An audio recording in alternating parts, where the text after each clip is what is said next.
welcome back to another episode of Do It Yourself with Burgess. Today we're doing a quick oil change on a 2016 Chevy.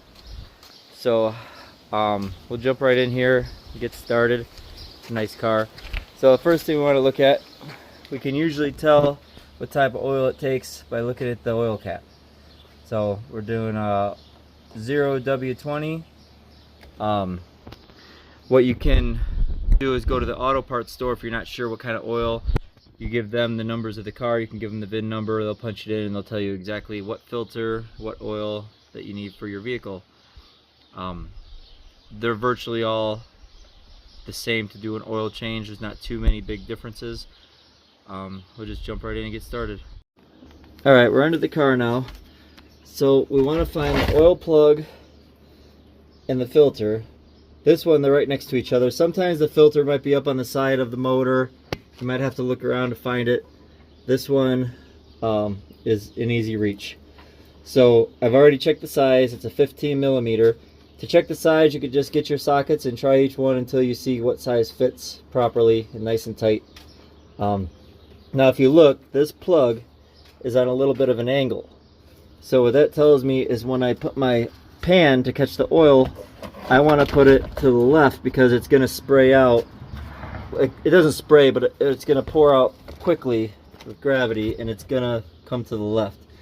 So we're going to want to be ready for that and not spill the oil all over the place. Okay, let me grab my wrench. Get this ready.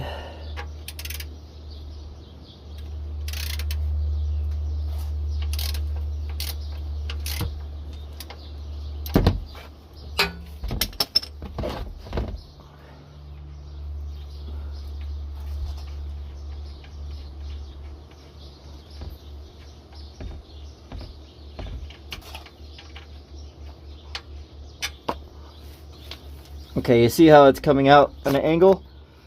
This one's not too bad. Sometimes they really go fast on an angle. So we're going to give that a little time to drain, and let's go out and I'll show you what to do on the top side. Yeah, up here I usually just pop this cap off, let the air flow so the oil comes out a little bit quicker. And then we'll give it about 10 minutes, let it all drain out, and then we'll take the oil filter off and put the plug and new filter back on. Okay, when we take off the oil filter, there's all types of styles of oil filter wrenches to take off your oil filter. I'm just going to use a simple one like this since it's right on the bottom. This will just fit right on the bottom on these grooves in the oil filter. And it just works like a socket, and just twist this off exactly like a socket does. Sometimes if it's in a more difficult place, you're going to want to go with a style like this. They have a turnable head in case you have to get into a tight spot, or they've got this side. If you don't have the right size, this one will fit any size. This one I don't like to use because it dents the filter up really bad. You don't want to put a new one on with this for sure. When you put a new filter on, it should only be hand tight anyway. But this one kind of bends and twists up the filter. I prefer, this is the one I prefer when it's on the side of a motor. But this is the one we're going to use today. So let's get under there. Okay, so oil's about done here. I'm going to put this plug back in.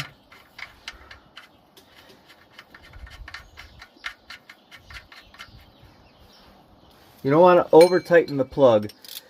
You want to make it tight, but you don't want to strip out the threads.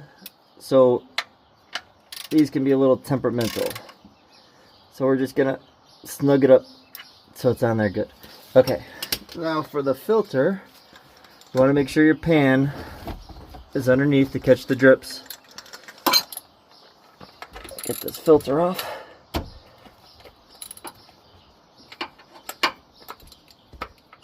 Make sure that's on tight. Come on. We use this rubber one because the other one wasn't fitting well. I don't really care for this style, but my other one was too large. So Looks like we got it loosened up. Should be able to do it by hand. These typically are not really tight. Sometimes you can just get it by hand in the first place. I'll let this drip out. Once it drips out, I'll wipe it off a little bit and then we'll take it off. Well, that only took about 30 seconds. There shouldn't be much oil above that since we've drained the oil out. It's only the little bit that's above the filter that has to come out. So, and we'll just twist it out of here.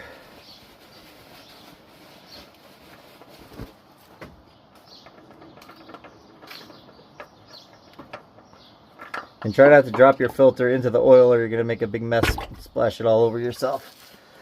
So we'll let that one drip a little bit and we'll just put this new filter back on. We've got our new one. Remember, we only need to put this on hand tight.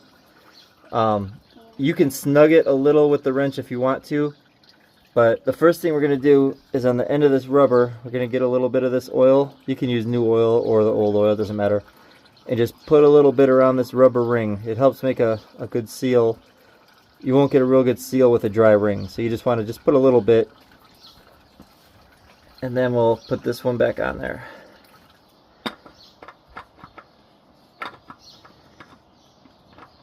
You want to make sure you don't cross thread it. Make sure you get it on there even.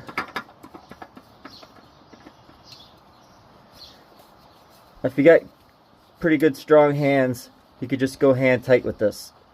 But if you don't trust yourself,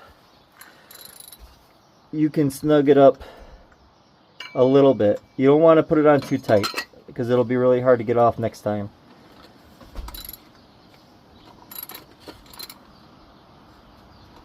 You don't want to go too tight, like I said. That's plenty. Okay, so now we'll put the oil in. Okay, so I know that this vehicle takes 8 quarts of oil. If you don't know, you'll need to look it up with the motor size. This is a 5.3. You'll have to find out the amount. If you don't know the amount, you can start by putting maybe just a few quarts in, and then down here, get your dipstick out and just put a little at a time until you have the right amount of oil. This one we know is 8. I prefer that you would find out the exact amount before you do this. So I couldn't find the funnel, so what we're going to do is put a small quart in first, and then I'll cut the bottom off and turn this into a funnel. I'll show you how I do that.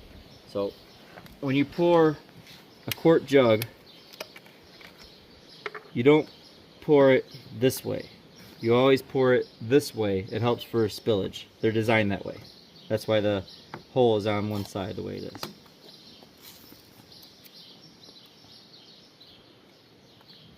Okay, so pour it in. Try to spill as little as possible. Right there.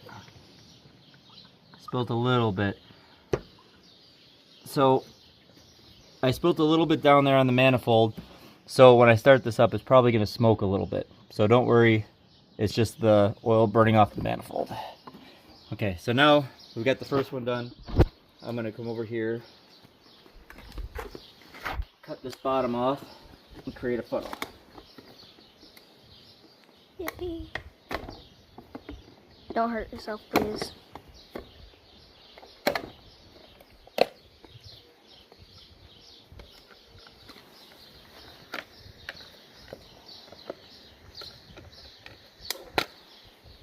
Now we have a funnel. Takes 2 seconds. Oh, okay.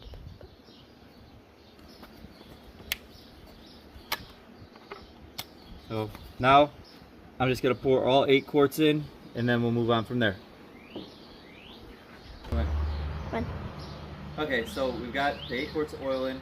I'm going to go start the car, let it run for 30 seconds or a minute, and then we'll let the oil settle back down. We'll check it on the dipstick and make sure we got the right amount.